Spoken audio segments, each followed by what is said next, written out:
हम लोग श्रीमद् भागवतम के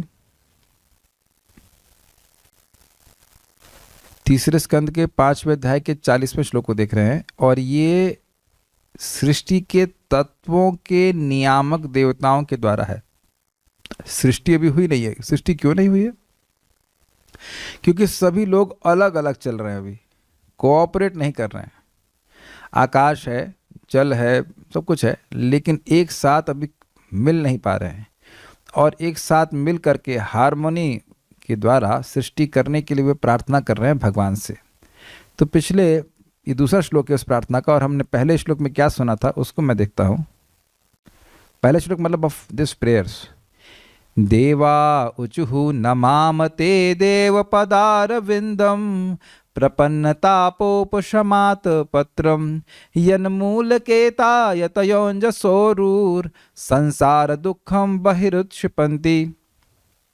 कहते हैं देवाउचु मतलब देवताओं ने कहा, नमामते देव पदारविंदम, हम नमस्कार करते हैं, हे देव आपके चरण कमलों को नमस्कार करते हैं। कैसे चरण कमल हैं? तो कहते हैं प्रपन्न ताप उपशम, जो आपके शरणागत हैं, जो चरण कमल के शरणागत हैं, उनके तीनों तापों को वह उपशमन करने वाले हैं। और इसलिए आतपत्रम मतलब यह छत्र के समान है।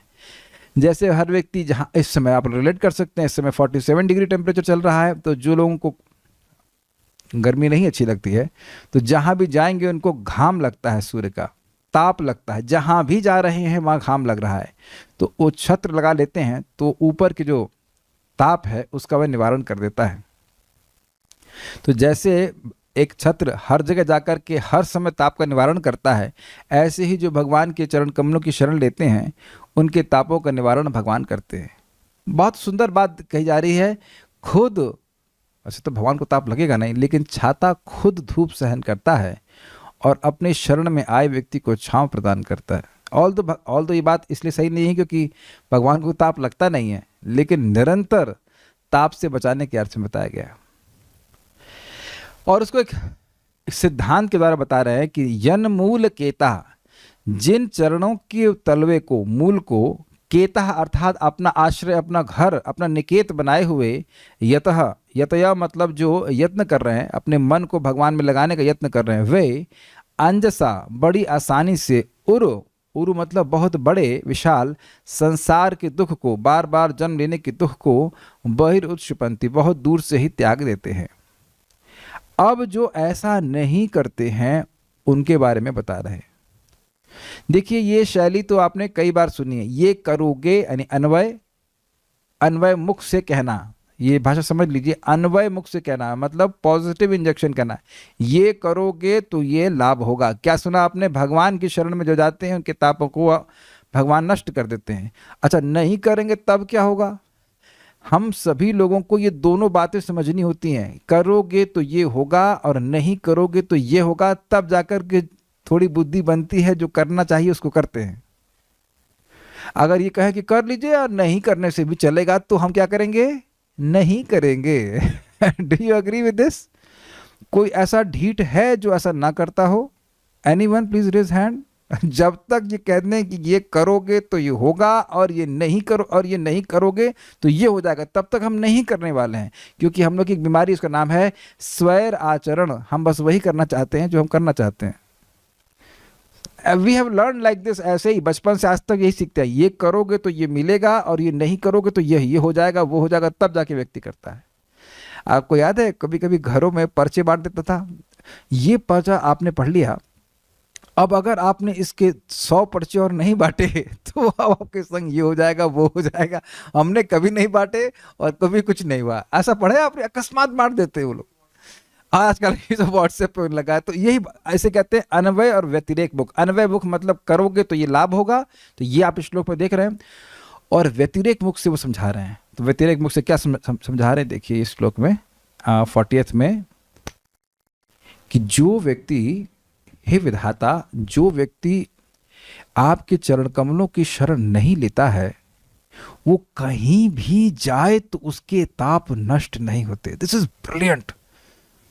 पहले वाले श्लोक में क्या सुना था? अन्वय में, अन्वय मुख समझते हैं। अन्वय मुख मीन्स पॉजिटिव इंजंक्शन के द्वारा बोल रहे हैं कि कहीं भी जाएगा उसके ताप दूर से ही भग जाएंगे। और यहां बोल रहे हैं कि जो आपकी शरण में नहीं जाएगा वो कहीं भी जाएगा तो तपेगा ही। तो मेरे पीछे श्लोक बोलिए। धात्यार्यदस्मिन् भव ईश जीवास् तापत्रयेणा विहता न शर्मा। धातर्यदस्मिन् भव ईश जीवास् तापत्रयेणाभिहता न शर्मा। आत्मन् लभन्ते भगवंस्तवाङ्घ्रिस् छायां सविद्या मत आश्रयेम। आत्मन् लभन्ते भगवंस्तवाङ्घ्रिस् छायां सविद्या मत आश्रयेम। धातार्यदस्मिन् भव ईश जीवास् तापत्रयेणा विहता न शर्मा। धातर्यदस्मिन् भव ईश जीवास् तापत्रयेणाभिहता न शर्मा। आत्मन् लभन्ते भगवंस्तवाङ्घ्रिस् छायां सविद्या मत आश्रयेम। आत्मन् लभन्ते भगवंस्तवाङ्घ्रिस् छायां सविद्या मत आश्रयेम।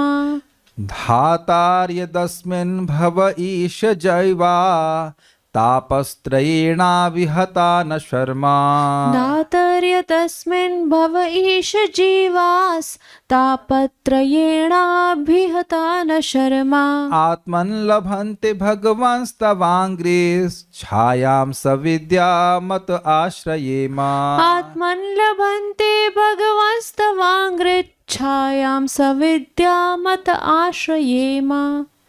धातर्यदस्मिन् भव ईश जीवास् तापत्रयेणाभिहता न शर्मा। धातार्यदस्मिन् भव ईश जीवास् तापत्रयेणा विहता न शर्मा। आत्मन् लभन्ते भगवंस्तवाङ्घ्रिस् छायां सविद्या मत आश्रयेम। आत्मन् लभन्ते भगवंस्तवाङ्घ्रिस् छायां सविद्या मत आश्रयेम। धातार्यदस्मिन् भव ईश जीवास् तापत्रयेणा विहता न शर्मा। धातर्यदस्मिन् भव ईश जीवास् तापत्रयेणाभिहता न शर्मा। आत्मन् लभन्ते भगवंस्तवाङ्घ्रिस् छायां सविद्या मत आश्रयेम। आत्मन् लभन्ते भगवंस्तवाङ्घ्रिस् छायां सविद्या मत आश्रयेम। हे पिता, कौन पिता? भगवान। कौन? किसके पिता? किसके बाप? सबके पिता। वैसे इन तत्वों के पिता। अभी तो बच्चे आए नहीं अभी तो बच्चे आए नहीं तो पिता कहाँ से? तो पिता क्योंकि त्रिकालज्ञ हैं, ये तत्वों के अधिष्ठाता देवता जो है त्रिकालज्ञ हैं, वो जानते हैं कि भगवान सबके पिता हैं। और दूसरी इंटरेस्टिंग बात है, क्योंकि सृष्टि का कार्य करने वाले हैं, करने के लिए ही प्रार्थना कर रहे हैं, इसलिए इनको विधाता, धाता मतलब विधाता के रूप में बोल रहे हैं। अभी आएगा, संस्कृत नहीं समझा रहा हूँ, अभी तो समझ लीजिए। पिता, हे पिता, हे प्रभु, हे भगवान, तीन यहाँ संबोधन है। भगवान बोल रहे हैं, ईश बोल रहे हैं अर्थात प्रभु, और धाता बोल रहे हैं मतलब पिता। हे पिता, हे प्रभु, हे भगवान, इस भौतिक संसार में जीवों को कभी कोई सुख प्राप्त नहीं हो सकता किसी भी कॉम्बिनेशन से। एक प्रश्न आप लोगों के मन में आता होगा ना, यही बात क्यों आ रही है हर श्लोक में? मैं समझता हूँ हर तात्पर्य में, हर श्लोक में बात यही आ रही है कि हमको किसी भी तरह से कोई सुख प्राप्त नहीं हो सकता। There must be some reason behind it. What do you say? It's very strong नहीं ना, एक ही बात बार बार बताई जा रही है। क्योंकि हम लोग एक बीमारी, इसे कहते हैं डिमेंशिया बोलते हैं, भूलने की बीमारी। क्या बोला था?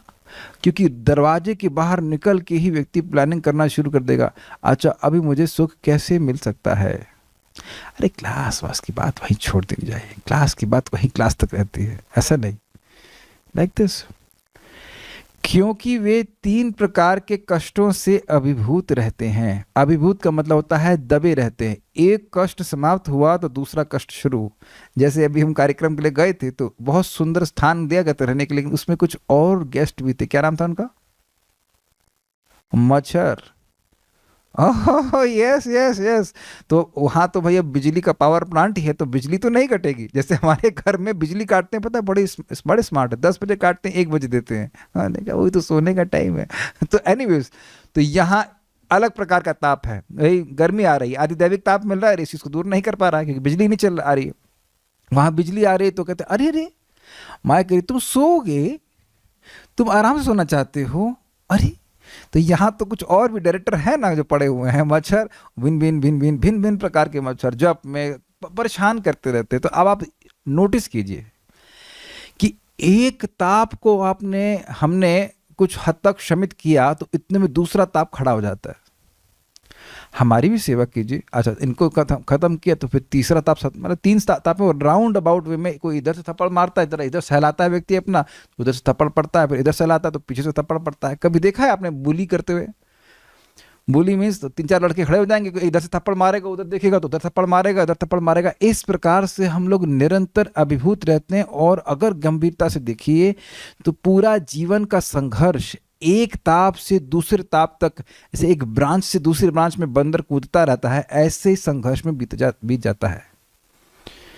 एक व्यक्ति बता रहे थे कि 10th में सोचते थे, नहीं 7th में सोचते थे कि 10 मतलब अच्छे नंबर आ जाएंगे तो सुखी हो जाएंगे। फिर बाद में सोचे कि 12th में नंबर अच्छे आ जाएंगे तब सुखी हो जाएंगे, फिर नौकरी मिल जाएगी तो सुखी हो जाएंगे। तो मिलना कहाँ है, बात आप सब समझ रहे हैं। लेकिन इस सुख की खोज में हम वस्तुतः क्या कर रहे हैं? दुखों से निवृत्त होने का संघर्ष मात्र कर रहे हैं और उसमें असफल हो रहे हैं। बहुत बार तो ताप निवृत्त भी नहीं होते।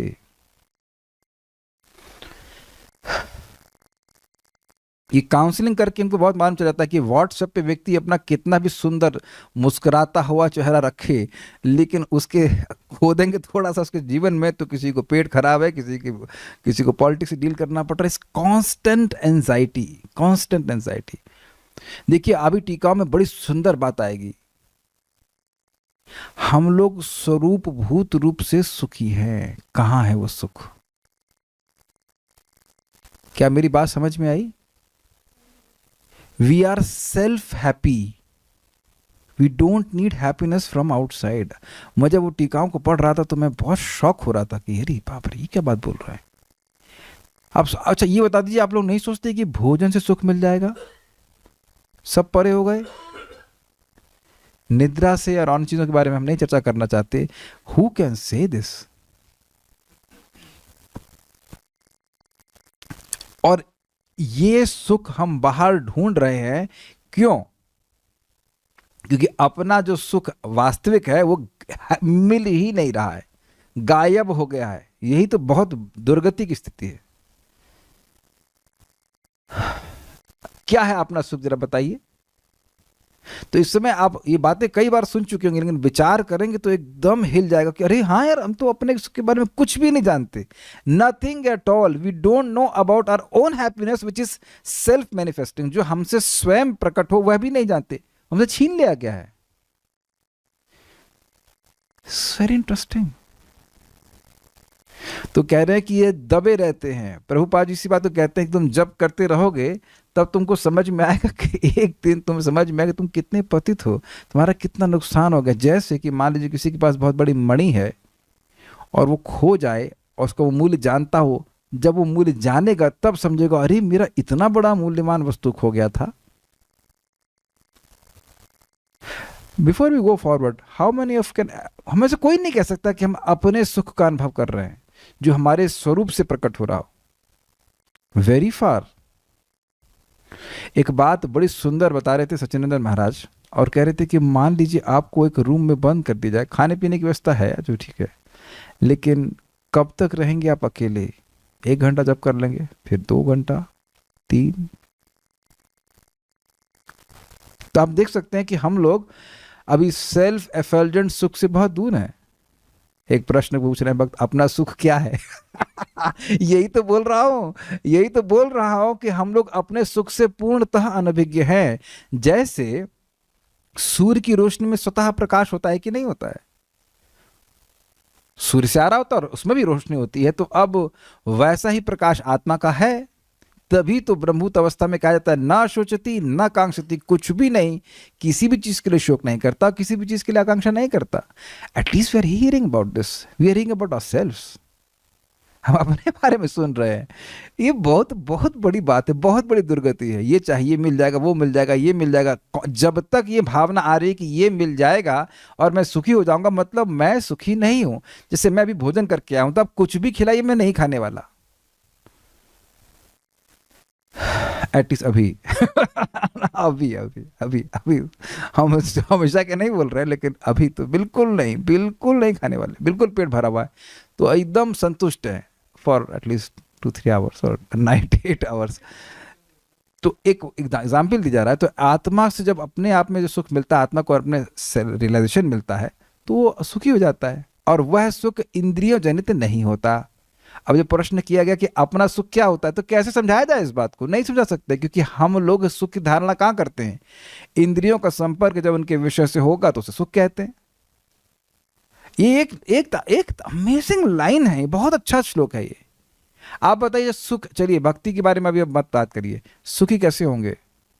तो इमीडिएटली आएगा खा करके या सो करके या एक्स्ट्रा एक्सेट्रा एक्सेट्रा, कोई मूवी देख करके, ऐसे करके। इंद्रियों से जनित सुख को ही हम जानते हैं और कुछ जानते ही नहीं है। तो ये बातें हैं। और अद्भुत बात है कि वैकुंठ के पार्षदों को इंद्रिय जनित सुख से मतलब ही नहीं है। भुंजे सेवा सुख, भगवान की सेवा के सुख में वो निमग्न रहते हैं। तो अपना सुख से मतलब है भगवान श्री कृष्ण की सेवा का सुख, वास्तविक रूप से बात यह है। लेकिन वह उसके बारे में व्यक्ति अनभिज्ञ है, इसीलिए यहां मारा मारा फिर रहा है और उन वस्तुओं में सुख का कल्पना कर रहा है जहां सुख हो ही नहीं सकता, जैसे कि शरीर। तो इसीलिए कह रहे अभिभूत रहते। अभिभूत का मतलब दबे रहते हैं, उनके पास सोचने का मौका ही नहीं रहता इन तापों से अलावा। अतएव वे आपके उन चरण कमलों की छाया की शरण ग्रहण करते हैं जो ज्ञान से पूर्ण है, और इसलिए हम भी उन्हीं की शरण लेते हैं। जरा पूरा फिर से पढ़ लेते हैं क्या बोला गया। हे पिता, हे प्रभु, हे भगवान, इस भौतिक संसार में जीवों को कभी कोई सुख प्राप्त नहीं हो सकता, क्योंकि वे 3 प्रकार के कष्टों से अभिभूत रहते हैं। अतएव वे आपके उन चरण कमलों की छाया की शरण ग्रहण करते हैं जो ज्ञान से पूर्ण है, और इसलिए हम भी उन्हीं की शरण ग्रहण कर लेते हैं। अतएव का लिंक क्या है? देखिए, जीव दुखी है अज्ञान के कारण। कौन सा अज्ञान? अविद्या। तो अविद्या यानी अज्ञान, तो अज्ञान को कैसे कौन काटेगा? ज्ञान, कि भाई मैं ये देह नहीं हूं। यही संस्पर्श जा भोगा दुख योनय एवते आद्यंतवंत कौन्तेय न तेषु रमते बुधा। तो अविद्या से ग्रसित जीव इस बात को नहीं समझ रहा है कि इंद्रियों का भोग, इंद्रियों का संपर्क उनके विषयों से होता है, तो वहीं से दुख जनित होता है। तो अब वो उसी में लगा पड़ा है। जब उसी में लगा पड़ा है तो दुख प्राप्त होता रहेगा। तो यानी कि उसको ज्ञान हो जाएगा तो उसका अज्ञान नष्ट हो जाएगा और दुख नहीं मिलेगा। तो ज्ञान से अज्ञान नष्ट होता है, और यह बात समझते हुए जो समझदार लोग हैं वह भगवान की शरण लेते हैं। तो क्योंकि भगवान की शरण लेने से ज्ञान अपने आप प्रकट हो जाता है। वासुदेव भगवती भक्ति योग प्रयोजितः जनयति आशु वैराग्यम ज्ञानम च यद हेतुकम। ये 2 बच्चे सबको पैदा करने होते हैं, चाहे वो ब्रह्मचारी हो चाहे गृहस्थ हो। ट्विंस शादी हो या ना हो, ये 2 संतान आपने करनी है। वासुदेवे भगवती, भगवान वासुदेव में भक्ति योगा प्रयोजिता, भक्ति योग में बढ़िया से योजित रहता है, मतलब लगा रहता है व्यक्ति। तो जनयति आशु वैराग्यम, उसके हृदय में 2 चीजें प्रकट हो जाती हैं, ज्ञान और वैराग्य। ज्ञान का मतलब भगवत अनुभव जनित ज्ञान, भगवान का ज्ञान, भगवान का सुख। तो भगवान का सुख का ज्ञान हो गया तो अब वैराग्य इस जगत से हो जाएगा। जो भगवान से इतर वस्तुओं से वैराग्य हो जाएगा, ये तो हो ही रहा होगा। बच्चे छोटे होंगे लेकिन अब उत्पन्न तो हो ही जाते हैं। अगर ज्ञान नहीं होता कथा का, तो यहाँ दौड़ के कैसे आते, है ना? फिल्म से या जो भी अन्य चीजों से वैराग्य अपने आप हो रहा है। क्यों हो रहा है? भगवान की कथा का सुख का कुछ बोध हो रहा है, इस कारण से। अन्य वस्तुओं से वैराग्य हो रहा है। जनयति आशु वैराग्यम ज्ञानम च यद अहेतुकम। अहेतुकम मतलब और कोई भौतिक कारण नहीं है, कोई इंद्रिय जनित ज्ञान नहीं है। इंद्रिय जनित ज्ञान राजसिक होता है, चर्चा कर चुके थे हम लोग भी। इंद्रिय राजसिक है तो इंद्रिय जनित ज्ञान राजसिक होता है, लेकिन जो भगवत संबंधी ज्ञान है, जो भक्ति से उत्पन्न होता है, वह तो निर्गुण होता है। तो भगवान की भक्ति करने वाला अज्ञान में रह ही नहीं सकता, वह तो अंतरंगा शक्ति के संपर्क में है। जैसे इस समय हम लोग भगवान की अंतरंगा शक्ति के संपर्क में आ रहे हैं, तो वह तो अविद्या का नाश भी करेगी और साथ साथ अंतरंगा शक्ति का भी अनुभव प्राप्त होता है। केवल विद्या शक्ति का अनुभव नहीं होता है, विद्या शक्ति होती है सत्वगुण, लेकिन अंतरंग शक्ति दिव्य स्तर पे कार्य करती है, तो वह अविद्या का भी नाश कर देती है और जीव को सुखी कर देती है। जीव भोगों में नहीं पड़ता। अरे अभी देखिए ना, इस समय के हम भोग रहे हैं, नहीं भोग रहे हैं, भगवान के बारे में सुन रहे हैं तो मन में शांति आती। प्रैक्टिकल देख सकते हैं, बोलने वाले को, सुनने वाले को, सभी को अच्छा लग रहा है कि नहीं लगता है? अच्छा नहीं लग रहा होता तो आते ही क्यों यहाँ? तो ये अच्छा लगना, अलग प्रकार का अच्छा लगना है। यहाँ कोई ताप का तो मतलब है नहीं। क्लियर हो गया ना बात? तो जो व्यक्ति भगवान की शरण लेता है उसको ज्ञान अपने आप प्राप्त हो जाता है। अन्वय देखिए, हे धाता, धाता मतलब विधाता। यहाँ पे सृष्टि के तत्व सृष्टि करने के लिए, सृष्टि के तत्व के नियामक देवता सृष्टि करने की शक्ति चाहते हैं, इसलिए भगवान को धाता के रूप में संबोधित कर रहे हैं। धाता मतलब जगत के विधाता, जगत का विधान करने वाले, सभी के परम पिता परमात्मा परमेश्वर। समझ में आया? बड़ा सुंदर शब्द है। अच्छा, दूसरा शब्द यहाँ पे बोल रहे हैं ईश। वह सभी के, धाता मतलब विधाता, पिता। और दूसरा यहाँ पे शब्द है ईश। ईश का मतलब है सर्व समर्थ है, सबके स्वामी हैं। वह इन तत्वों के भी स्वामी है। तत्व लोग किस चीज को करने में अनीश थे? आपस में मिल करके सृष्टि करने में वो अनीश थे, समर्थ नहीं थे। इसलिए भगवान को ईश करके संबोधित कर रहे हैं कि भगवान आप हमारी इच्छा को जानते हैं, आप कुछ व्यवस्था करेंगे कि हम लोग सब मिलजुल करके सृष्टि कर पाएं। इसलिए कह रहे हैं ईश, जो काम हम सबसे नहीं हो सकता वो आप अकेले ही कर सकते हो। यत क्योंकि अस्मिन भवे, अस्मिन मतलब इस, और भवे मतलब जहाँ बार बार हो। भव मतलब होना, तो भवे मतलब संसार में या बार बार जन्म हो रहा है, बार बार मृत्यु हो रही, तो इसको भवसागर कहते हैं, संसार कहते हैं। जीवाः तापत्रयेण अविहताः। तापत्रयेण, तापत्रयेण क्या अर्थ हुआ? तीन तापों के द्वारा, तृतीया विभक्ति, तीन तापों के द्वारा जीव अभिहत है। हत मतलब, हत मतलब क्या होता है? मारना, परेशान करना। हाँ, इंजर भी कह सकते, injury, very nice word, injury. पीड़ित, यहां पे अनुवाद किया गया आक्रांत, वो ये सब अर्थ है। पीड़ित शब्द बड़ा अच्छा है। मारना में तो मर जाएगा, कुछ खत्म हो जाएगा, लेकिन यहाँ पीड़ा देने के अर्थ में बहुत अच्छा है। और अभी का मतलब क्या होता है? अभितः, बहुत बढ़िया से परेशान है। तो क्या शब्द हुआ?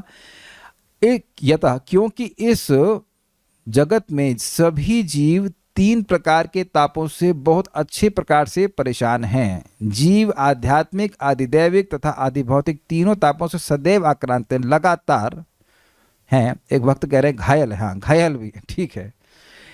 एवं किसी भी प्रकार से, बड़ा अच्छे तरह से अन्वय रखा गया, किसी भी प्रकार से आत्मन, आत्मन को यहाँ पे अनुवाद किया गया है आत्मनि, सप्तमी विभक्ति, यानी कि स्वयं में। शर्म सुख ना लभंते, लाभ नहीं कर सकते। बड़ी सुंदर बात है। हम किसी चीज की शरण तब लेते हैं जब हमारे पास कोई ऑप्शन ना हो। Do you agree my dear all of us the condition souls? ऐसा मत सोचिएगा कि हम कभी किसी से प्रेम से शरण लेते हैं, ना ना। जब कोई मतलब आशय, कोई आसरा ना रहे, कोई ऑप्शन ना रहे, तब व्यक्ति जाता है। दवा कब खरीदते हैं? तभी खरीदते हैं जब कोई ऑप्शन ना हो। जब तक ऑप्शन हो, भाई घर में चाय पी करके, मतलब जीरे की चाय और सौंफ का चाय और सब ऐसे कुछ घूट घाट के पी लेंगे, तब तक तो हम डॉक्टर के पास नहीं जाते हैं। भाई भारतीय, पैसा बचाना है, घर में लड़की की शादी करनी है, 2-2 रुपया बहुत महत्वपूर्ण है, तो बहुत पैसा बचाता है कि नहीं बचाता। लेकिन जब एकदम खत्म हो जाएगा कि भाई नहीं, अब तो कोई डॉक्टर के बिना जाए काम नहीं चलने वाला है, तब व्यक्ति कार्य करता है। मैं अपनी बात बोल रहा हूँ, मुझे चावल मना किया गया है, अभी अभी तो उतना दर्द नहीं हो रहा है कि हम उसको रोक दें, लेकिन जब बहुत परेशान हो जाएंगे तब रोकेंगे। ऐसे कैसे रोक दें, जीवन भर खाएं। अमेजिंग है ना, जो जो पसंद है वो सब रोक दिया जा रहा है, दाल चावल सब। नहीं जीऊंगा कैसे, कुछ है ऑप्शन? तो पॉइंट मैं खाली ये कहना चाहता हूं कि तीन ताप सता रहे हैं, और किसी भी तरह से जब व्यक्ति को समझ में आ जाएगा कि मेरे सारे प्रयास के बावजूद इनमें से एक ताप की जरा सी भी कमी नहीं हो रही है, तब भगवान के पास जाते हैं। सभी लोग जो ताप से जल रहे हैं भगवान के पास नहीं जाते हैं। ये हमने पिछले श्लोक में सुना था कि जब सभी लोग दुखी हैं तो भगवान के पास क्यों नहीं जाते हैं? कहते यतयः, जो यतिगण हैं, जो विवेकी हैं, वह भगवान के पास जाते हैं। क्योंकि आप इस जगत में देख रहे हैं सब लोग भगवान के पास नहीं जा रहे हैं। इसीलिए यहां बहुत सुंदर तरह से अन्वय को रखा गया कि किसी भी प्रकार से जब वह अपने में शांति नहीं प्राप्त करते तब भगवान के पास जाते हैं। शर्म का मतलब होता है सुख। ये शर्म शब्द हिंदी का नहीं है, संस्कृत का है। लब दिशो न जाने न लभे च शर्मा, ये हमने सुना था भगवद गीता की 11वें अध्याय। अर्जुन बोल रहे कि आपके विश्व रूप को देख करके मैं तो भय प्रवेदित हो रहा हूँ, बहुत परेशान हो रहा हूँ, और मुझे दिशा का ज्ञान नहीं हो रहा है।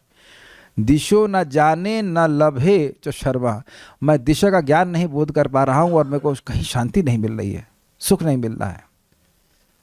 अब बड़ी सुंदर बात है, स्वयं को जरा विचार कीजिए, स्वयं में सुख नहीं प्राप्त करते हैं। ये क्या मतलब हुआ? आत्मा स्वयं से सुखी है, लेकिन भगवान से विमुख होती है तो माया शक्ति उसके सुख को ढक लेती है। इसे कहते हैं आवरणात्मिका। और प्रक्षेपात्मिका, वह उसे विश्वास दिला देती कि वो देह है और देह के सुखों के द्वारा ही वह सुखी हो जाएगा। कोई एक व्यक्ति हाथ खड़ा कर दे इस पे कि वह ये इसकी स्टोरी नहीं है, सभी की स्टोरी है। हम सभी लोग देह से ही अपने सुख को इंपोर्ट कर रहे हैं। What an amazing dependency, what a helpless dependency. एक ऐसी वस्तु जो कि काफ पित्त और वायु का बैग मात्र है, अत्यंत असार है, असत है, उस पे हम जो कि शाश्वत रूप से आनंदमय हैं, वह अब वहां से सोच रहा है कि उसका सुख इंपोर्ट होगा। क्योंकि भगवान की शरण ना जाने के कारण कितने बड़ी फजीहत में हम हैं। इसीलिए कह रहे हैं कि भगवान की शरण में जो लोग नहीं जाते हैं वह कहीं पे भी सुख नहीं प्राप्त करते और किसी भी प्रकार सुख प्राप्त नहीं करते। एक बड़ा सुंदर उदाहरण समझिए, बड़ा सुंदर उदाहरण देते हैं श्रीमान सार्वभौम प्रभु।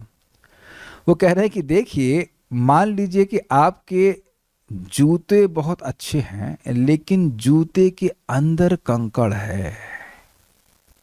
आप समझ में आ गया ना? कितना सुंदर एग्जाम्पल है। कहीं भी जाएंगे, चाहे कितना सुंदर फर्श हो, बड़ी दिक्कत है। कभी हुआ है आप लोगों के संग ऐसा? हम लोग तो खैर अब चप्पल पहनते तो झटक देंगे बाहर, कितने सालों से पहना नहीं है।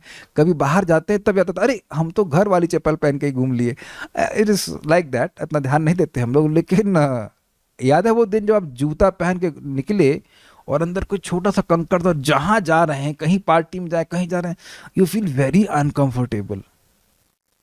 आपने ऐसा अनुभव किया है कभी? लेकिन अगर जूते के अंदर कंकड़ नहीं है तो बाहर के चाहे कितना भी कंकड़ हो कोई प्रभाव नहीं देगा। समझ आ गया ना बात? तो भगवान उसी तरह से, आत्मा अपने अंदर के सुख को नहीं समझ पा रही है। और देखिए उसका क्लियर अर्थ क्या है। जब जीवात्मा का भगवान के प्रति प्रेम प्रकट रहता है तो वह भगवान की चाहे कोई भी सेवा करे उसे असीमित सुख मिलता है। यानी कि बेसिकली भगवान के संबंध में कोई भी कार्य करे, चाहे श्रवण करे, चाहे कीर्तन करे, चाहे स्मरण करे, चाहे पूजन करे, चाहे कुछ भी करे, कार्य तो हम कुछ ना कुछ करते रहते हैं, उस हर कार्य में उसको असीमित सुख मिलता है। लेकिन हृदय अशुद्ध है तो उसको सुख नहीं मिलता है। जैसे साग में सब कुछ है, नमक नहीं है। ट्राई करना आप लोग, नमक के बिना साग कभी खाया आपने? आपको अच्छा लगता होगा, आपको अच्छा लगता है तब आप, then you are not for raganuga bhakti. अरे भाई, बिना, ये राणा जी का एग्जाम्पल है कि बिना नमक के साग कहाँ अच्छा लगता है। कल से इनको नमक के बिना ही खिला देंगे सब कुछ। और पॉइंट इज दैट बिना नमक के भोजन नहीं अच्छा लगता है। खा रहा है उसको, देखने में बड़ा अच्छा लग रहा है लेकिन स्वाद नहीं अच्छा लगता है। लेकिन जैसे जैसे भगवान के प्रति प्रेम जागृत होता है तो उसको बड़ा अच्छा लगता है। बहुत अच्छा लगता है। तो आप समझ गए ना आत्मा का सुख का मतलब क्या है। आप अच्छा ये बताइए, कहीं भी जा रहे हैं कुछ स्मरण कर रहे हैं कि नहीं? करते ही हैं, चाहे वो भक्त हो चाहे भक्त हो। तो अब जिसका प्रेम प्रकट हो गया है वो कहीं भी जाएगा उसे भगवान का स्मरण ही अच्छा लगेगा, ये बात है। तो ताप कैसे सताएंगे? ताप तो नहीं सता सकता। Make sense? तो कह रहे हैं कि क्योंकि इस जगत में तीनों ताप सताते ही रहते हैं और किसी भी प्रकार से इन तापों का निवारण होता नहीं है, इसलिए जो लोग विवेकी हैं वह समझते हैं कि भगवान का आश्रय लिए बिना हमें कहीं सुख नहीं मिलेगा। अतः, अतः शब्द है श्लोक में, अतः हे भगवान। भगवान क्यों कह रहे हैं? मतलब भगवान जो षड ऐश्वर्य पूर्ण है, और एक षड ऐश्वर्य में है ज्ञान। इसलिए हे भगवान सविद्याम, जिनके आश्रय में ही विद्या प्राप्त होती है, ज्ञान प्राप्त होता है, तब अंग्रि छायाम, ऐसे उन चरणों की छाया की हम आश्रयीमा, शरण ग्रहण करते हैं। ध्यान दीजिएगा कि पिछले श्लोक में बोला कि भगवान के चरणों की शरण ग्रहण करते हैं, और यहाँ बोल रहे हैं चरणों की छाया को की शरण ग्रहण करते हैं। उसको हम अब आगे और समझेंगे कि क्यों ऐसा बोल रहे हैं। अभी तो यही अर्थ समझ में आ रहा है कि भगवान के चरण कमलों की शरण लेने से व्यक्ति को विद्या प्राप्त होती। श्लोक देखिए, धाता, हे पिताजी, यत अस्मिन। अच्छा, यत की जगह ऋते अर्थ भी है, ऋते भी पाठ है। ऋते मतलब था बिना। तो धाता ऋते अस्मिन, ऋते अस्मिन का मतलब हो जाएगा कि बिना आपके, बिना अस्मिन भव, इस जगत में आपके चरण कमलों के बिना। ऋते मतलब बिना। और चलिए पहले यत ले लेते हैं, धाता यत अस्मिन, धाता हे धाता, क्योंकि अस्मिन भवे, इस जगत में, ईश हे ईश, जीव तापतरेण अभिता न शर्मा, जीवात्मा 3 प्रकार के तापों के द्वारा अभिहित हो रहा है, बहुत बुरी तरह से घायल हो रहा है, और न शर्मा, उसे कहीं भी सुख नहीं मिल रहा है। आत्मा न लभंते, और अपने सुख को नहीं प्राप्त कर रहा है। इसलिए भगवंस, एक शब्द अतः भी तो था इसमें, आत्मन लभंते भगवंस तवांग्री, अतः शब्द कहाँ था इसमें? अतः, अतः दिख रहा है, सविद्याम अतः आश्रय में, ठीक है। तो अपने सुख को लाभ नहीं करता है, इसलिए हे भगवान तवांग्री छायाम, आपके चरण कमलों की छाया को, जो कि सविद्याम, सारे ज्ञान के आश्रय हैं, अतः आश्रय माँ, इसलिए हम ऐसे चरण कमलों की छाया का आश्रय लेते हैं। अच्छा, ऋते वाला पाठ क्या होगा? धातर, धातर ऋते अस्मिन, हे धातु आपके बिना, भवे अस्मिन, इस जगत में, हे ईश, हे ईश्वर, जीव तीनों तापों से जलता ही रहेगा और कभी भी अपना सुख प्राप्त नहीं करेगा। इसलिए हे भगवान आपके चरण कमलों की छाया को, जो कि सभी विद्या के आश्रय है, हम लोग आश्रय ले रहे हैं। तो जो धाता की बात यत है उसकी जगह ऋते पाठ भी है। ऋते का मतलब बिना, वो अर्थ वही है, बस थोड़ा पाठ भी दोहरा। श्रीधरी, संसार में होने वाले श्रम को निवेदित करते हुए देवताओं ने कहा। अब एक प्रश्न है कि श्रम की बात कहाँ से आ गई? देखिए 3.5.39 में बोला गया कि भगवान के चरण कमलों का आश्रय, चरण कमलों के मूल का आश्रय। केत का अर्थ हमने समझाया था निकेत, निकेत मतलब घर। तो जो यतया है, जो मुनिगण हैं, वह प्रयास करते हैं कि भगवान के चरण कमलों को ही, चरण कमलों के तलवों को ही घर बना लें। तो उस घर को प्राप्त करके वह दुख से, क्लांति से वैसे ही मुक्त हो जाते हैं जैसे पांतः स्वशरणम गतः, जैसे पांथ वाला जो पथ का पथिक है वह बाहर जाने के श्रम से मुक्त हो जाता है जब वो घर आ जाता है। तो वहां पे श्रीधर स्वामी पाद ने श्रम के बारे में बताया था कि भाई पथिक श्रम से मुक्त हो जाता है, उसी प्रकार से भगवान के भक्त भगवान के चरण कमलों के आश्रय लेकर के सारे क्लेशों से मुक्त हो जाते हैं। तो वो श्रम क्या है, उस श्रम की व्याख्या यहाँ पे कर रहे हैं श्रीधर स्वामी पाद। इस श्लोक में श्रम की व्याख्या कर रहे हैं। श्रम क्या है कि कहीं भी जा रहा है तो वह सुख की खोज में जा रहा है। सुख की खोज एक परिश्रम है, लेकिन मिलता है तापत्रय। Is it sinking in? This is very heavy. ये बात, ये कहानी घर घर की है। हर व्यक्ति सोच रहा है कि अब नेक्स्ट प्लान क्या है सुखी होने का, और उसके लिए उसे श्रम करना पड़ता है। कोई बता दे यहाँ इस भक्त मंडली में कि हमें सुख के लिए कभी श्रम ना करना पड़ा हो।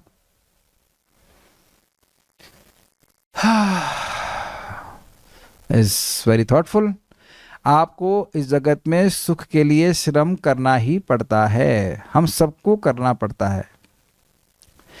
तो कह रहे कि और मिलता क्या है बदले में? दुख ही प्राप्त होता। सुखाय कर्माणि करोति लोके नतः सुखम उपारम अन्यदुपारमम वा। तो ये बात है।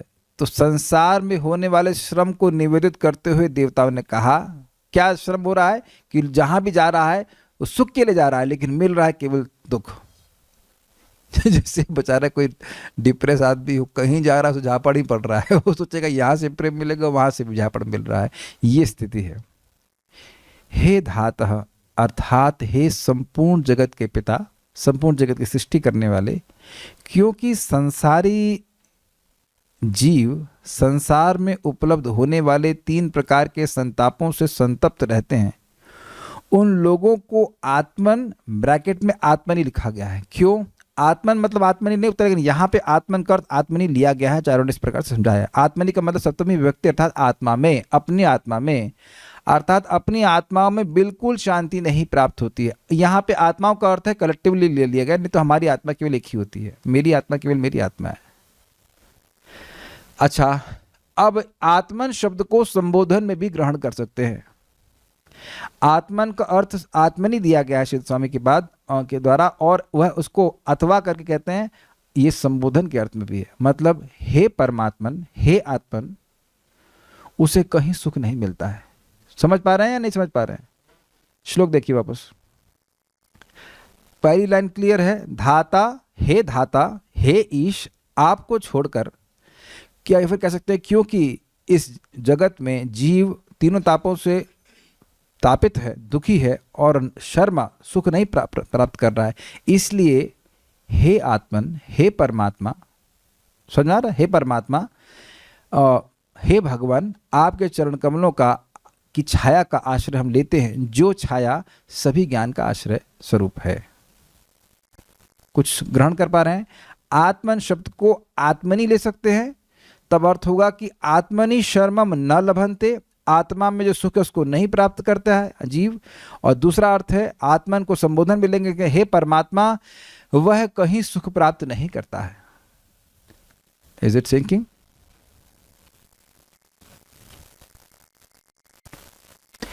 यह संबोधन आत्मन शब्द को मानना चाहिए। अभी मैंने समझा दिया। यहां पर यत के स्थान पर ऋते पाठ है, सॉरी यहाँ पर नहीं, जहां पर यत के स्थान पर ऋते पाठ है वहां पर अर्थ होगा जिन चरणों का भजन किए बिना, ऋते मतलब बिना, जीवों को शांति नहीं प्राप्त होती, आपके उन चरणों की ज्ञानमय छाया का हम आश्रय ग्रहण करते हैं। देखिए, इस बात को थोड़ा समझिए। इस जगत में अगर आप विचार करें तो हम लोग शरण ग्रहण करने से डरते हैं। क्यों? माइक बताइए, थोड़ा पानी पिए, माइक बताइए। जो रक्षा हम चाहते हैं वो, या फिर जो हमारी अपेक्षा है वो पूरी हो पाएगी या नहीं। यस, और साथ साथ ये डर होता है कि जो व्यक्ति हमको शरण दे रहा है कहीं वही हमको एक्सप्लॉइट तो नहीं करेगा, क्योंकि ऐसा ही होता देखा जाता है। यहाँ तक कि माता पिता तक बच्चों को एक्सप्लॉइट करते हैं। अब इस बात पे बहुत से लोग रंज हो जाएंगे, नहीं हम तो नहीं, हम तो एक्सप्लॉइट करते हैं, हम तो अपने बच्चों का हित करना चाहते हैं, हम अपने बच्चों को आईएएस बनाना चाहते हैं, क्या इसमें इनका अहित है? तो लेकिन उस प्रोसेस में आप यह देखिए कि आपका बच्चा बनना चाहता है, और क्या वो बच्चा बन करके सुखी हो जाएगा? और उस प्रोसेस में बहुत प्रेशर बच्चों को दिया था, बहुत बार बच्चे सुसाइड भी कर लेते हैं। सो आश्रय दिया है क्या? Have you done something by which your child will be happy?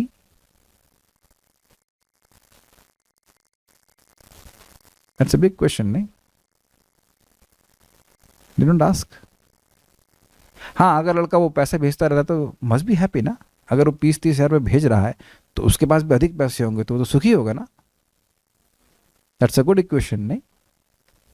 तो मछली जैसे पानी के बिना सुखी रह ही नहीं सकती, जैसे ही पानी से बाहर निकाला जाएगा उसका दुख, उसकी तड़पड़ाहट तुरंत शुरू हो जाएगी। वैसे ही जीव को जैसे ही भगवान की सेवा से हटाया जाएगा वो तुरंत ही दुखी हो जाएगा। ये है सिद्धांत। अब इसको हम लोग कितना भी मरम पट्टी करते रहे कि नहीं ऐसे नहीं हो सकता, वैसे नहीं हो सकता, मे बी उस तरह से हो जाएगा, it will not work. The only way we can be happy is अहेतु की अप्रतिहता येनात्मसु प्रसिद्धि। यही प्रश्न तो उठाया गया है भागवत में। पहला और मूल प्रश्न तो यही है कि जीवात्मा कैसे सुखी हो जाएगा। शास्त्रों का वह सार बताइए इसे जीव सुखी हो जाएगा। तो बार बार घूम फिर की बात वही आ रही, भगवान की भक्ति प्राप्त करके ही सुखी हो जाएगा। और भगवान की सेवा करके हम सुखी हो ही नहीं सकते। भगवान की सेवा किए बिना हम सुखी हो ही नहीं सकते। अब वो गलती हो रही, इसको आप ग्रहण कर लीजिएगा, ठीक करके, सुधार करके। You can not be happy without serving Krishna.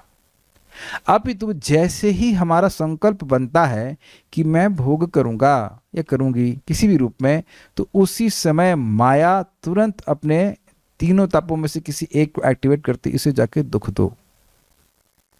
बहुत गंभीर बात है। कृष्ण भूलिया जीव भोगवांछा करे, निकटस्थ माया तारे झापट या धरे। जैसे ही जीव भोग की इच्छा करता है तुरंत माया उसको पकड़ लेती है, फिर पीटना शुरू करती है। ठीक है। अच्छा, यदि आप कहें कि ज्ञान से ही अज्ञान जन संतापों की निवृत्ति हो जाती है, फिर चरणों की शरणागति करने की क्या आवश्यकता है? भाई सत्य बात है, ज्ञान हो जाता है कि भाई मैं देह नहीं हूं। जिस व्यक्ति को ज्ञान हो गया वह भोगों में नहीं लिप्त होगा।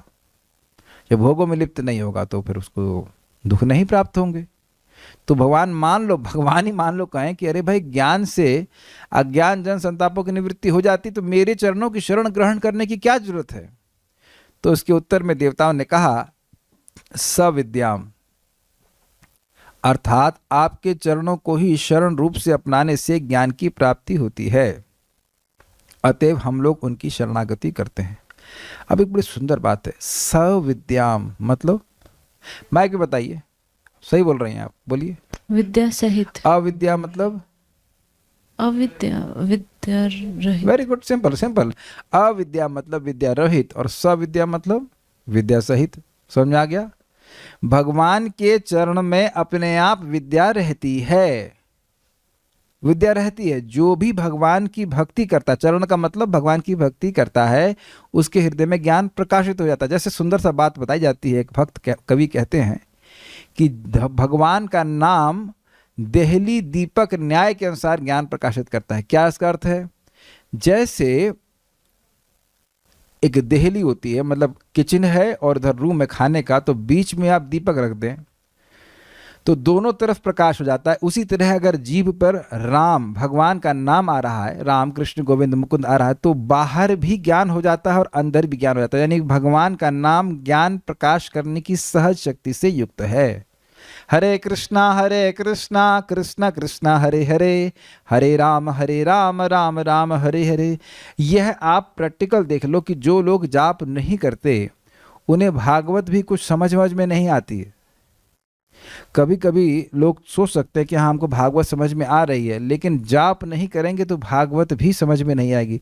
वो ऊपर समझ में आएगा, लेकिन जो सूक्ष्म बातें हैं वह बिल्कुल नहीं समझ में आएगी, और कुछ होगा भी तो गायब हो जाएगा।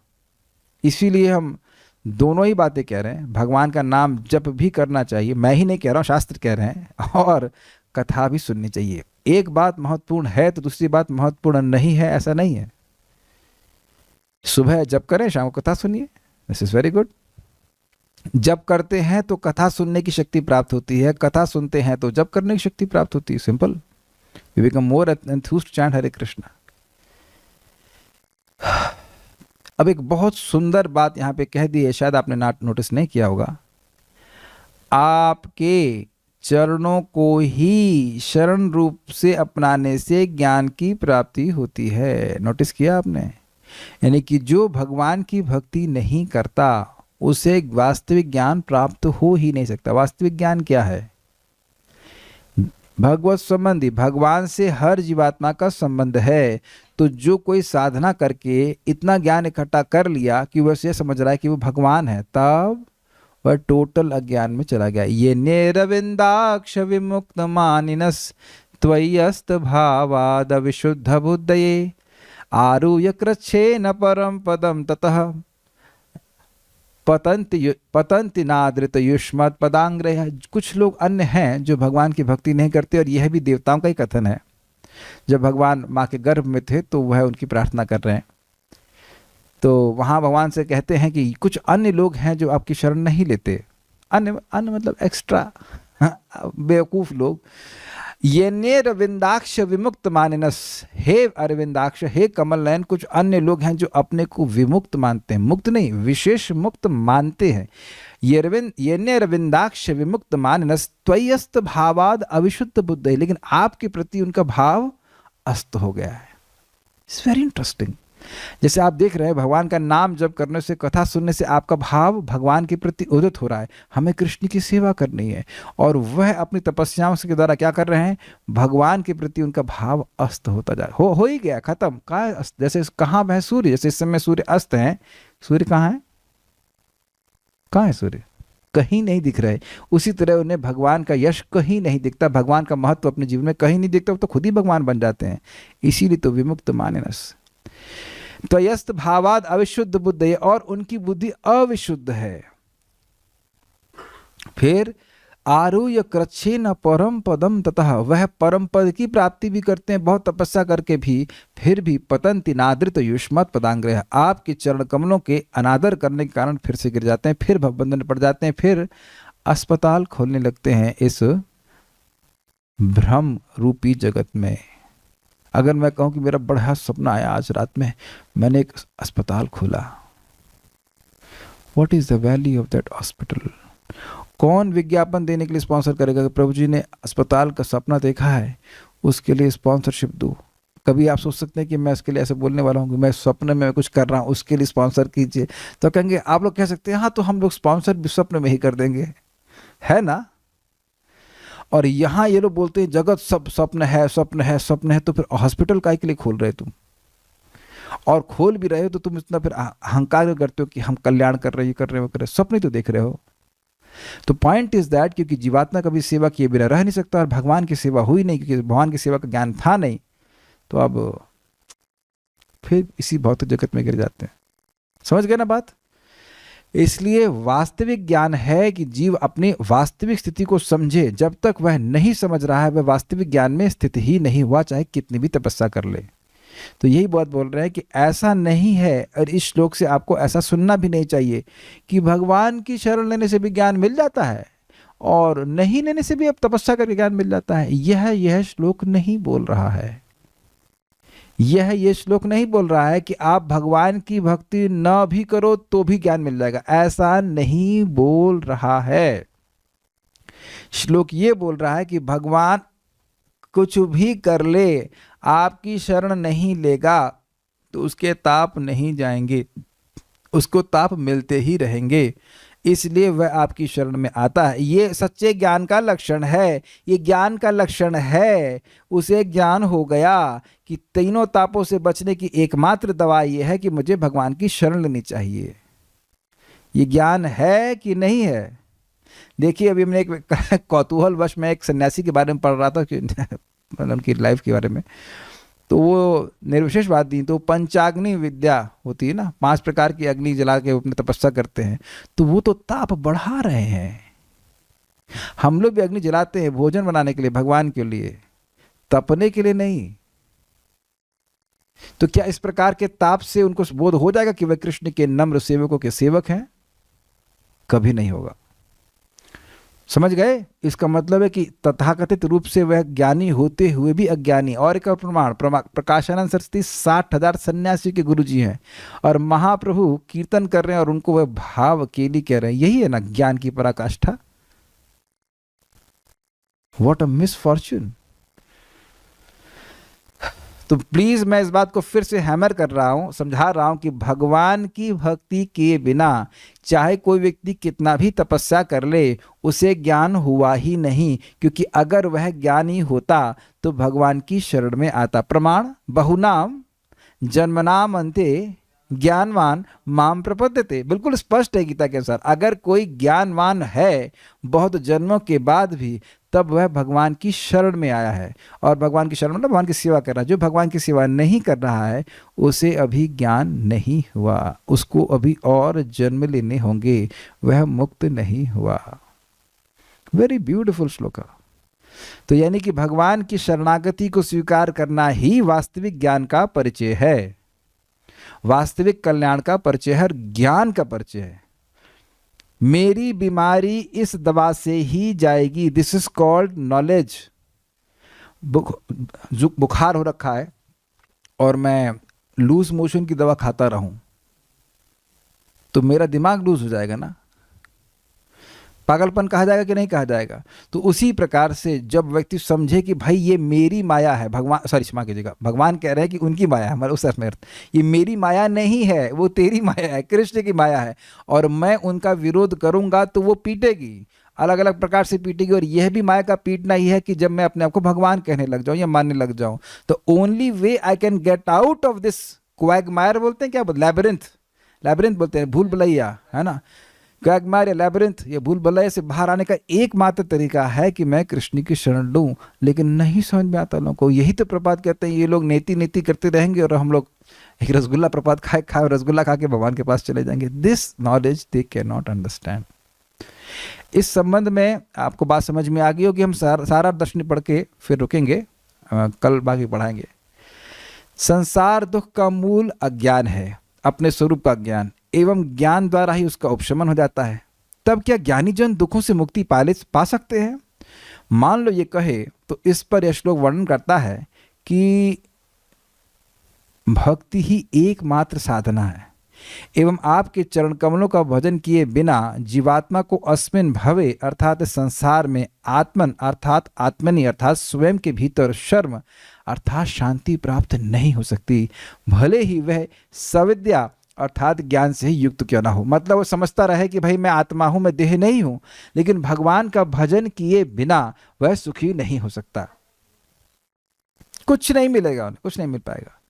आत्मन अर्थात आत्मनि अर्थात अथवा यह एक संबोधनात्मक शब्द हो सकता है भगवान के लिए। इसकी व्याख्या श्रीधर स्वामी की टीका में कर दी हमने। संबोधनात्मक means addressing in the form of address, हे परमात्मा, उस तरह से। वास्तविक विद्या केवल आपके चरण कमलों की छाया में ही विद्यमान है, अन्यत्र कहीं नहीं। अतः भक्ति रहित ज्ञान सिद्ध नहीं होता। ज्ञान का अनुशीलन कर रहा है लेकिन अगर उसमें भक्ति का सम्मिश्रण नहीं करता है तो कुछ नहीं मिलता। क्या प्रमाण है?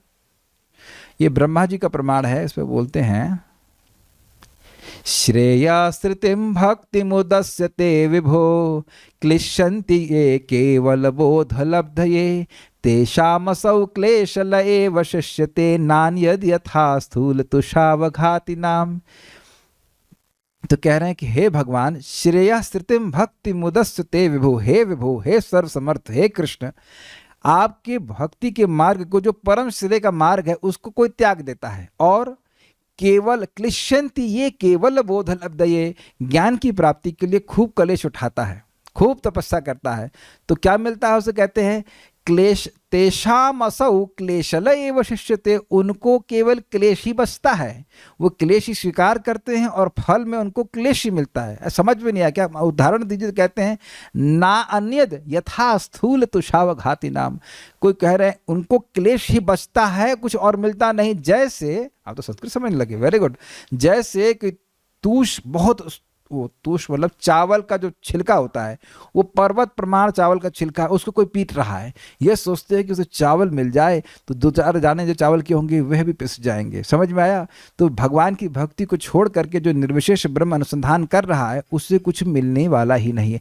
और बात बताऊं तो उन्हें भी पता है ये बात कि भगवान की भक्ति किए बिना तो हमें अपना ब्रह्म रियलाइजेशन भी नहीं मिलेगा। इसलिए लोग हरे कृष्ण मंत्र बोलते हैं। ये लोग कीर्तन करते हैं लेकिन ये शाश्वत कीर्तन नहीं है, ये तभी तक होगा जब तक कि उन्हें ब्रह्म का रियलाइजेशन नहीं होगा, उसके बाद एकदम शांत। तो वो इनका टेम्परेरी कीर्तन होता है, लेकिन जानते हैं कि बिना भक्ति के सम्मर्षण किए हमको ब्रह्म की अनुभूति भी नहीं होगी। तो यही बात बताई जा रही है कि भक्ति रहित ज्ञान सिद्ध नहीं होता, मिलेगा ही नहीं ज्ञान, अर्थात लक्ष्य प्राप्ति नहीं करा सकता, तथा ऐसे लोग मिथ्या ज्ञानी होते हैं, यह भाव है, उन्हें ज्ञान नहीं हुआ। आगे टीकाओं को हम कल देखेंगे, इतनी जल्दी नहीं कर पाएंगे ना, जल्दी करना चाहता हूँ। कुछ पूछ रहे हैं?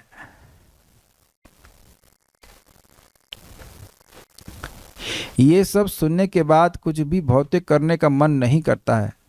ये सब को थोड़ा भूल कर करना पड़ता है। कैसे निकले इन चीज़ों से? देखिए, बात बड़ी महत्वपूर्ण है। ऋते अर्थम यत प्रतीयता ना प्रतीयता चात्मनि तन विद्या आत्मनो माया यथावासम यथातमः। किसी चीज़ को आप भगवान के अर्थ में देख रहे हैं तब वो माया नहीं है, लेकिन अगर किसी चीज़ को भगवान के अर्थ में नहीं देख रहे हैं तो वो माया है। सीधी सी बात है। तो अब कुछ ना कुछ कार्य तो सभी को करना ही पड़ता है। हमारे घर में मान लो बिजली जाती तो मुझे कुछ व्यवस्था करनी ही पड़ती कि मीटर में आ रहा है कि नहीं, whatever what is needful we have to do.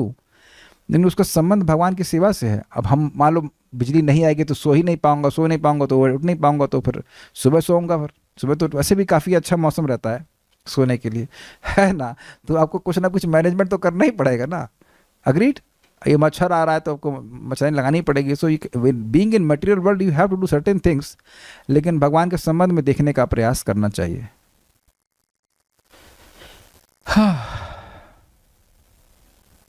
ब्रह्मभूत अवस्था कैसे प्राप्त होगी? देखिए, ब्रह्मभूत अवस्था का मतलब क्या है? न शोचती न कांक्षती। और ये कैसे होता है? बहुत श्लोक भूल गए हम लोग।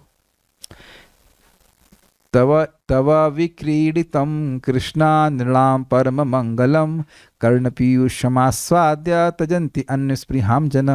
हे कृष्ण, आपकी लीला कथा को जो भक्त, लीला कथा के अमृत को जो भक्त रोज आस्वादन कानों से करते हैं, वह सारी इच्छा को त्याग देते हैं, मोक्ष की इच्छा को भी त्याग देते हैं, लेकिन कथा सुनने की इच्छा को नहीं त्यागते। तो बड़ा स्पष्ट है कैसे ब्रह्मभूत अवस्था प्राप्त होगी? कृष्ण कथा, कृष्ण के नाम, कृष्ण की भक्ति के द्वारा। और कोई प्रश्न कह रहे? तो क्या भगवान ऐसे लोगों की इच्छा भी पूरी कर देते हैं? कैसे लोगों की इच्छा? ज्ञानियों की इच्छा। हाँ, क्या दिक्कत है? अकामः सर्व काम व मोक्ष काम उदारधि तीव्रे न भक्ति योगे न यजिता पुरुषा। पर मैंने सुना है कि जगन्नाथ जी का एक लीला है, कोई व्यक्ति बोला जगन्नाथ जी को देख के मोक्ष मिल जाता है, तो गया, बड़े आतुर होकर के मोक्ष मिल गया उसको, वो लीन हो गया। उसकी इच्छा थी इस प्रकार की। ये स्वसुख अनुभव करने के लिए क्या प्राइस पे करना पड़ता है? 100 रुपया पर डे? नहीं। हरे कृष्णा कृष्ण कृष्ण हरे हरे, हरे राम राम राम हरे हरे। उसके थोड़े थोड़े सैंपल आपको मिलते हैं कभी कभी जब बहुत अच्छा लगता है, और उसके लिए आप कुछ भी नहीं कर रहे होते हैं एक्सेप्ट चैंटिंग। कभी कभी आप देखेंगे कि चित्त में बड़ा ही संतोष का अनुभव कर रहे होते हैं, जीवन में कुछ नहीं चाहिए, और एटलीस्ट केवल कुछ थोड़े समय के लिए होता है, लेकिन वी आर सो हैप्पी। तो ये थोड़े थोड़े सैंपल भगवान देते हैं ताकि व्यक्ति को समझ में आए कि भाई ये ऐसी स्थिति आ सकती है। प्राइस है नियमित रूप से भगवान की भक्ति करना। तो उससे हम लोग क्रमशः अनर्थ निवृत्ति, फिर निष्ठा, फिर रुचि, आसक्ति, भाव, प्रेम, इस तरह से पहुंचेंगे। मुझे कब समझ में आएगा सब कि बहुत अच्छे से प्रीच कर सकूं? जब आप बहुत अच्छे से प्रीच करने का प्रयास करेंगी तब। देखिए, एक बात समझने का प्रयास कीजिए। अगर आप इस कथा की शैली देख रही हैं या आप लोग सब देख रहे हैं, तो चीज़ों को एक फोकस करके बताया जा रहा है। मैं कभी एक बात पे फोकस कर देता हूँ, फिर वहाँ ठहर करके दूसरे पॉइंट में जाकर फिर फोकस कर देता हूँ, फिर दूसरे पॉइंट को आप ये शैली देख रहे हैं। इस लाइन से हमने क्या सीखा, इस लाइन से हमने क्या सीखा, इस लाइन से हमने क्या सीखा, इज इट नॉट? और तो हम कुछ कर नहीं रहे। तो स्वाभाविक सी बात है कि श्रवण के समय मन इधर उधर चला जाता है। तो प्रथम स्कंद को सुने अगर भागवतम बढ़ाना चाहते हैं, और उसमें देखिए कि क्या बोला जा रहा है। एक श्लोक को पकड़िए और समझाने का प्रयास कीजिए। फिर नहीं समझ में आए तो अभी तो मैं भगवान की कृपा से जिंदा हूँ, तो बता सकता हूँ कि यही बात नहीं आ रही तो हेल्प कर देंगे। बिना मेहनत के कुछ भी नहीं आता है, लेकिन मैं अपने में एक सामर्थ्य देखता हूँ कि इसे मैं वैसे पढ़ने बैठूंगा तो काफ़ी सारी चीज़ें रिपीट हो रही होती हैं। तो वो बातें एक ही झटके में समझ में आती हैं। कुछ बातें एकदम फार आउट होती हैं तो उसको समझने में समय लगता है, लेकिन जो बातें रिपीट हो रही हैं बार बार, उनको समझने में कठिनाई नहीं होती है। जो कठिनाई थी वो पहली बार हुई थी, उसके बाद, और वो कठिनाई बहुत अच्छी थी कठिनाई, लेकिन दैट्स वेरी गुड, क्या उसका मतलब है, क्या उसका मतलब है। लेकिन अब आप जब बार बार सुनते रहते हैं, पढ़ते रहते हैं, तो समझने में कठिनाई नहीं होती है। तो ये जो आपने प्रश्न किया उसको आप नोट कर लीजिए और उसके बाद फिर आप सुनते रहिए। लेकिन जिन्होंने प्रश्न किया उन्हें 1 महीने की छुट्टी मारी थी, अगर मैं गलत नहीं बोल रहा हूँ, भागवतम से। अब 1 महीने की छुट्टी मारेंगे तो स्वाभाविक सी बात है कि जो फ्लो है उसमें दिक्कत आएगी कि नहीं आएगी भागवतम में, है ना। भागवतम भाव से शुरू होता है, तो आप कुछ दोष देख रहे होंगे अपनी तरफ भी कि आपने थोड़ा सा मिस्टेक किया है। और प्लस जहाँ गए थे वहाँ भागवत की चर्चा नहीं हो रही थी, वहाँ भौतिक भाव से मतलब भौतिक जगत की चर्चा हो रही थी, है कि नहीं। तब इतनी चर्चा सुन करके आएंगे तो फिर दिक्कत आएगी ना कुछ समय तक। मैंने बीच में सेमिनार दिया था और भागवतम छोड़ा था 1 हफ्ते के लिए, तो मुझे सारा लिंक छूट गया था। अभी काफ़ी साल पहले की घटना है, 1 साल 1.5 साल पहले की बात है। किसी भक्त ने कहा था आप DYS पढ़ाइए, तो हम शाम को DYS पढ़ाने लग गए, डिस्कवर सेल्फ, वो सब पढ़ाते हैं ना, स्लाइड्स पे दिखाते हैं। तो 1 हफ्ता या 10 दिन हो गया होगा, नहीं पढ़ा भागवतम, तो एकदम ब्लर सा हो गया था, क्या क्या लिंक है, बड़ा मुश्किल हुआ था पहले दिन समझना। फिर उसके बाद फ्लो बन जाता है, हुआ था ये। तो it needs flow. What is the relation between fear and bhakti? How can we be always fearless even in situation where our faith is tested? देखिए, ये श्रीमद् भागवतम का श्लोक है, भयम द्वितीयाभिनिवेश तस्याद ईशाद अपेतस्य विपर्य स्मृति। भय का एकमात्र कारण है इस जगत में भगवान के अलावा किसी दूसरी चीज में अभिनिवेश। इस जगत में जब हम कोई वस्तु भगवान के अलावा देख रहे हैं, जो कि माया के कारण दिखती है, तो व्यक्ति देखता है कि मेरे लिए कुछ खतरा है और डर होता है। जैसे जैसे भगवान की भक्ति में व्यक्ति आगे बढ़ता जाता है और जब करता है तो उसका हृदय शुद्ध होता जाता है, तो वह समझता है कि हमेशा भगवान मेरे साथ में हैं और मेरा कोई अहित नहीं हो सकता। लेकिन थ्योरी सुनने के बावजूद भी व्यक्ति को कार्य अपनी चेतना के अनुसार ही करना चाहिए और करना पड़ेगा। हम श्रील प्रभुपाद जी नहीं हैं जो 40 रुपए लेकर के अमेरिका चले जाएं। ऐसा सामर्थ्य, ऐसा डिपेंडेंस अभी हमारा भगवान पर नहीं है, एटलीस्ट अभी नहीं है। अगर है तो कोई दिक्कत नहीं है, लेकिन अभी नहीं है। तो अपनी योग्यता के अनुसार व्यक्ति को कार्य करना चाहिए, ठीक है ना। तो कम से कम हरे कृष्ण मंत्र करने से तो नहीं डरे। और दूसरी बात, पता नहीं आप श्रद्धा की टेस्ट के बारे में क्या कह रहे हैं, लेकिन क्या ही हो गया है हमारे संग आज तक। कौन आज तक क्या ही कर दिया है कि वो हमारा जप करना रुकवा दे? क्या ही कोई कह सकता है कि मेरा जप करने को रुकवा दे? डर किस चीज का है? दूसरी बात, when our days are numbered in this world, what are we holding on to?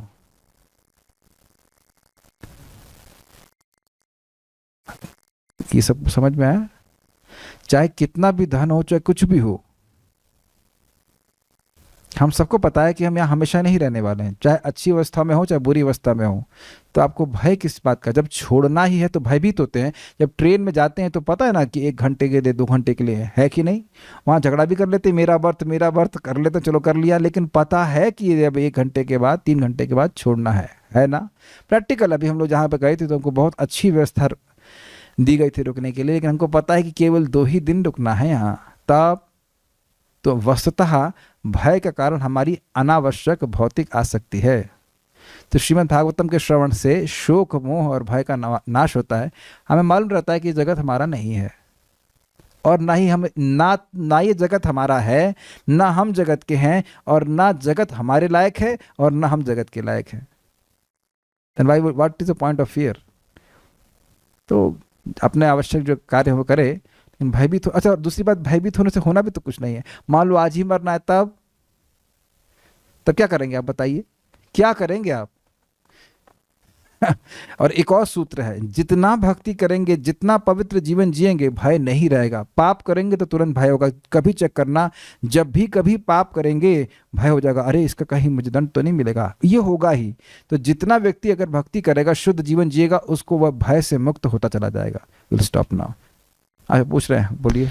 हरे कृष्ण प्रभु जी। प्रभु जी, अभिभूत शब्द दब जाना, सब श्लोक में आया जैसे मान लीजिए कि जी। सो ना 60 किलो 25 किलो 100 किलो तो वो जरा दब जाएगा। हाँ बोलिए। जी प्रभु जी। तो भगवान कई बार ये बोल रहे हैं कि अभिभूत, यहाँ पे बोल रहे हैं, फिर भगवत गीता में बोल रहे हैं कि जो लोग विमूढ़ आत्मा है वो लोग हमारे बात नहीं मानते।